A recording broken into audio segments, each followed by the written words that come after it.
What's going on, guys, and welcome back to another episode of Career Mode. This is episode number 80, and we start today's episode off with a game against Chelsea here at the Den as we begin October here, and we take on Chelsea, one of the big sides, and we played 7 games in the league so far, and we've won 4 and we've lost 3, so as I've been saying since the start of the season, it's been a really inconsistent start, and we're looking to try and pick up the points now in quick succession, and these games against Chelsea, these are going to be some big games. Chelsea are probably going to be challenging for the title.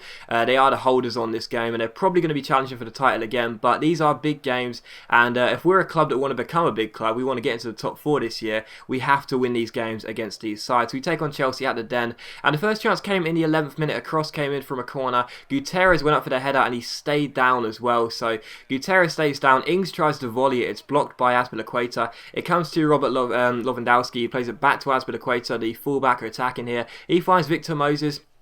Moses then plays it back to Azpilicueta, so the Spanish fullback kept on running here, goes down the right hand side, puts in a great cross towards Lewandowski, wonderful first touch. McCarthy comes out and shuts him down, and Lewandowski can only put the ball wide of the post. So a great chance for Chelsea there on the break. We were a man light, of course, because Gutierrez got an injury and stayed down, and that was a great chance for Lewandowski. I positioned 2 men on the line there, Malanda, and I'm not sure who the other one was there. It might be Danny Ings actually, but the shot went wide, and it was still 0-0. As you can see at the top left, Gutierrez did pick up a knock from that phase of play, but thankfully he was able to run it off and carry on for the rest of the game. But from that goal kick here, we play out down the right hand side. Kyle Walker at right back plays it to Jay Rodriguez, getting a start in this game, takes on Marcelo, beats him with the step over, keeps on going down the right hand side, eventually fizzes the ball in towards Danny Ings, and a great chance for us to take the lead there, but Ings could only drag his shot wide of the post, so still 0-0. A very good start here, and in the 90th minute another great chance for Chelsea.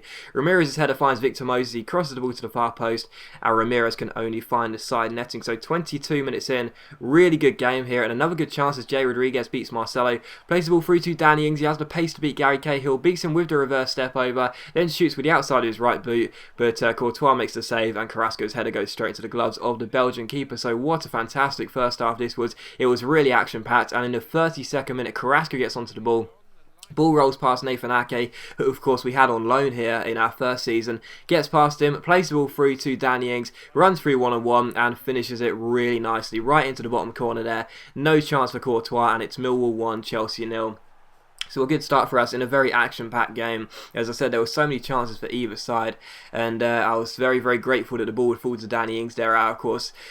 Striker who is just so good, man. He really is. It's just such a shame that, I know that he's never going to hit like 83, 84, 85, or I'm very confident that he won't hit that rating, because he definitely deserves it. He's always on form, and he always plays really, really well. So good strike by Danny Ings, nice little counter-attack there, and that makes it Millwall 1, Chelsea 0. So as I said, we need to win these games, and as things stood, we were winning it. But in the 51st minute here, Chelsea come forward. It's Kevin De Bruyne who takes on Jack Robinson down the right hand side here. The Belgian beats him. He plays the ball into John Obi Mikel, captain in Chelsea, then back to De Bruyne, then back to Azpilicueta. He crosses the ball to Hazard. He finds Lewandowski. His shot hits the post, but Hazard follows up and finds the back of the net. So Chelsea played really well there to get that goal. Some nice passing, some good composure in the box, and it was Hazard who got the goal. So Millwall 1, Chelsea 1, and the Belgian got the goal there. And Hazard is actually out of contract at the end of the season, so imagine if we get Hazard on a pre-contract. That would be amazing, wouldn't it? But anyways, Millwall 1, Chelsea 1, and in the 55th minute here, Chelsea come forward again. It's Mikel who finds De Bruyne, who finds Victor Moses, who tries to shoot, gets around his man, gets inside, and McCarthy makes a really good save. Then the second shot was blocked, and we get the ball away with Larson. As you saw there as well, Eric Dier was on the floor, so another injury to another centre-back there. So still 1-1, but from this corner in the 61st minute here, it's Carrasco who tries to find our captain, Liam Trotter. It goes up in the air. Malanda strikes it on the volley, and it just goes wide. What a goal that would have been for his first goal in a Millwall shirt, but it is still Millwall 1, Chelsea 1, and a few minutes after that, Robert Lewandowski's onto the ball, finds De Bruyne, back into Lewandowski, the former Dortmund man, plays it back to De Bruyne, he crosses the ball to the far post, and Hazard hits the side netting. So what a chance for Hazard to make it 2 goals in the same game, but it was still 1-1, but what a fantastic game this was, action-packed throughout. And in the 84th minute here, Chelsea come forward again. It's De Bruyne who was causing us so many problems on the ball here. Gets past Baker and past Kyle Walker. Keeps on going. What a run by De Bruyne. But McCarthy pulls off a brilliant save one-on-one. So still 1 goal apiece here at the Den. And in the 87th minute here, Ramirez collects the ball. Keeps on going. But eventually Nathan Baker puts the pressure on. It comes to Liam Trotter eventually. He rolls the ball through to Danny Ings. Great chance for us to snatch the winner with just a couple of minutes to go. Ings tries to chip Courtois, but he tips the ball up in the air, and Dongu can't get the ball into the back of the net as his header loops on to the roof of the net. So still Millwall 1, Chelsea 1, and that was how the game finished. So a really action-packed game. The game could have gone either way. We had some good chances. Chelsea had a few good chances themselves, but it did finish one apiece. And as I said, these are the games we need to win, really, if we want to reach the top 4. Not just draw, but win.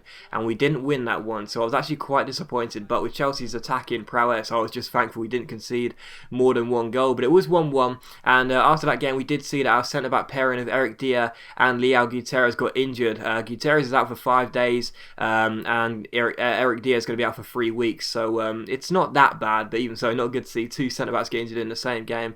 And after that, Brian Carrasco said he wanted a new contract. We don't have too much money at the moment. We spent all of our budget in the summer, so I asked the board for £5 million, and they came back to us and said they would give us £2 million. So not too bad. I was hoping for a little bit more, but £2 million isn't too bad. So the board will give us £2 million, and we'll wait and see what that means for the rest of the months coming up to the January transfer window. So I'd like to get a few more pounds in, but we'll have to wait and see.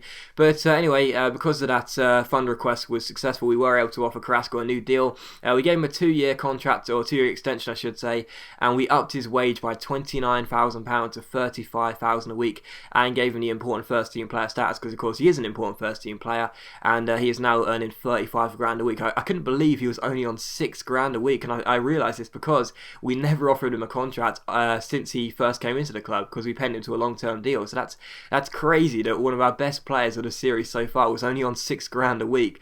But as he accepts the contract, he's happy, and our cult hero now gets a much more respectable wage, because 6 grand a week for Carrasco was ridiculous. But he's now on 35 grand a week, and that is completely fair. But after that, we had a couple of World Cup qualifiers here. The first one we won with Chile, the second one we drew, and that also ended the World Cup qualifying group. I think we finished first or maybe second. I completely forgot all about it. But we are through to Russia 2018 now, so that's great. That's not for another season and a half, but even so, it's good to know we qualified. And I'm very pleased with Chile at the moment. You know, I don't think we've actually lost a single game since taking over with them. I might be wrong about that, but even so, it's been a good start with Chile, and I'm looking forward to the future. But anyway, for the following game here, we take on Newcastle United at St James's Park here, and 8 games played, 4 wins, 1 draw and 3 losses. Not too great, is it? But Newcastle is the side we first got our first away win in the Premier League. So our first Premier League season, the first team we beat away from home was Newcastle United. We won by 4 goals to 1, so I was hoping that we would be able to get a win here, but it was Newcastle who had the first chance of the game in the 3rd minute. Jackson Martinez came through. He actually put the ball through the legs of McCarthy, but thankfully it did strike a foot, and McCarthy made a good save there to keep the score at 0-0. And in the 15th minute here, Danny Ings gets onto the ball down the right-hand side. He gets past Taylor, plays the ball over the top to Kelvin. Kelvin controls it really well, runs through 1-on-1, and that is an awesome finish as well to beat the goalkeeper there. Really good composure from Kelvin. I thought might mess up with a chip shot, to be honest, because sometimes if you're a bit too close, the ball will definitely go over the bar, or at least hit the bar instead. But thankfully he had just about enough trajectory on the ball to lift it over Kivrak, I think it is, in the Newcastle goal, and keep it under the crossbar. So what a finish by Kelvin as well. And the funny thing was there as well, after Kelvin scored, Carrasco ran in. I don't know if you just saw it, but he was celebrating like right in front of Kivrak, really sort of in your face. But good finish by Kelvin, lovely chip, look at the backspin on that. And a really good finish puts us 1-0 up here at St James's Park. So looking to get back into the swing of things with a win here. After that draw against Chelsea. So Kelvin gets the goal, and that's also his first goal in the Premier League this season. So good finish by the Brazilian, and it is 1-0 to us here. And in the 36th minute, Gutierrez gets on the ball, finds Liam Trotter. Trotter gives the ball to Catamol, who plays a 1-2 with Danny Ings, and a former Sunderland man is through, but he can only half volley the ball onto the post. So what a goal it would have been for Catamol against Newcastle, of course, his former club's bitter rivals. But it did finish 1-0, and that was the end of the game. It was a very uneventful second half, I'm afraid. Nothing really happened. But I didn't really care too much, because we did get the win, and we also got a clean sheet, which is nice as well, because we haven't had too many of those this season, and a clean sheet is always good, and a 1-0 victory and the 3 points is even better. So Newcastle 0, Millwall 1, and good to get a win under our belts there. And after that, we saw Eric Dier, who was of course out for that game, is now returning from injury, so that's good news for us. As I said, our centre-back area is actually quite strong at the moment. We've got Gutierrez and Dier as our first trade centre-back, then Beavers and Baker would be our reserve centre-back pairing, or our cup centre-back pairing, I should say. And then, of course, Jack Hobbs is our sort of fifth-choice centre-back, and he's not even that bad. So we've got quite a good lot of centre-halves, really, in this side, and it is looking quite strong for us as an area in Hull. But yeah, straight after that we had a third and final game against Lokomotiv Moscow here, and Eric Dier did start this game as well. He said he was available to play, so we did decide to play him, and I was really hopeful for a good win here. Of course, we've faced AEK Athens, we've faced Estoril, and we've got the results in those two games, so we wanted to get a win here against Lokomotiv Moscow and make it 2 wins out of 3 games and still be unbeaten. But Lokomotiv Moscow have won their opening 2 games against the Greek side Athens and the Portuguese side Estoril, so this would be probably the toughest game of the group so far, but I still felt confident if we stuck to our game plan we would be able to get the 3 points we needed. And in the 15th minute we had the first chance, and it was Eric Dier who went for the ball, of course, who is returning from his injury. It comes to his centre-back partner in this game, Mark Beavers, who crossed the ball in, and Michael Ngu really should have found the back of the net there. Good chance at the far post for the header for the tall striker, but he couldn't put the ball in the back of the net. But in the 32nd minute we had a corner here. Jay Rodriguez crossed the ball in towards Eric Dier, and his header hits the bar, so it would have been great to see him score a goal on his comeback game, but he didn't get it. But in the 48th minute we had a free kick. Seb Larsson was on the field. He's already scored a couple of free kicks this season, and Larsson stands over this one, drills it towards the near post, but that is a great save by the goalkeeper there. I felt for sure it was going to trickle in at the bottom corner, but unfortunately, as you'll see, the goalkeeper makes a really good save to deny Larsson and keeps the score at 0-0 here. But from the corner here, it is crossed in by Dongu towards the head of Eric Dier, who puts the ball into the top corner. So what a fantastic return from him on his injury. He was having a great game anyway, and his first game back from injury, and he scores a goal there. So Dier makes it 1-0, and I think that might also be his first Millwall goal as well. I'm not entirely sure, but even so, really good header, and I'm so glad I signed this guy, you know, and got rid of Fabricio to bring this guy in, because he is improving all the time. He's already gone up a couple of ratings, and he is such an awesome centre-back, really powerful, not the quickest, but very powerful, very strong, very good pass to the ball as well. I like that in a centre-back, and yeah, just an awesome centre-half, so I'm very glad I've picked up Eric Dier, and he made it 1-0 here. And in the 52nd minute here, Shane Ferguson gets on the ball for us, our left-back. It comes to Michael Ngu, he rolls it through to Shane Ferguson, plays the ball through to Dongu, and this is an absolutely lovely back heel, spots the runner Michael Ngu, and he blasts the ball into the back of the net, so the awareness there from Dongu to pick out Michael Ngu at the back heel was really nice,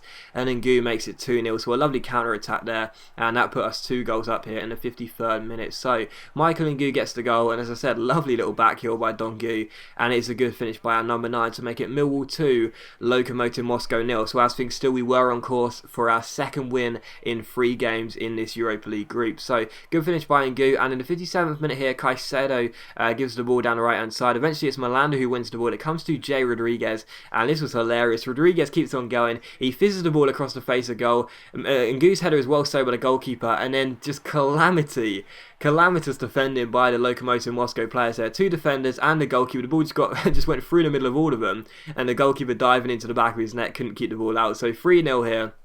What a fantastic game this was for us. And in the 65th minute, a corner finds Mark Beavers, and Beavers completes the route. So our big centre-back makes it Millwall 4, Lokomotiv Moscow 0. And yeah, what a game this was. We were completely dominant, and I was very pleased that this was going to be our second win in 3 games here in the Europa League. And Nyland also managed to keep a clean sheet there. Good save by our goalkeeper towards the end. But the game did finish 4-0, so an emphatic victory over Lokomotiv Moscow. And I was very pleased to keep a clean sheet there, back-to-back clean sheets, and also get a superb win by 4-0. And as always, guys, a big thank you for watching today's video. I really hope you have enjoyed it. If you have enjoyed it, please leave a like, because that's much appreciated, and it really does help my channel out, and I'll see you for the next episode of Career Mode very soon.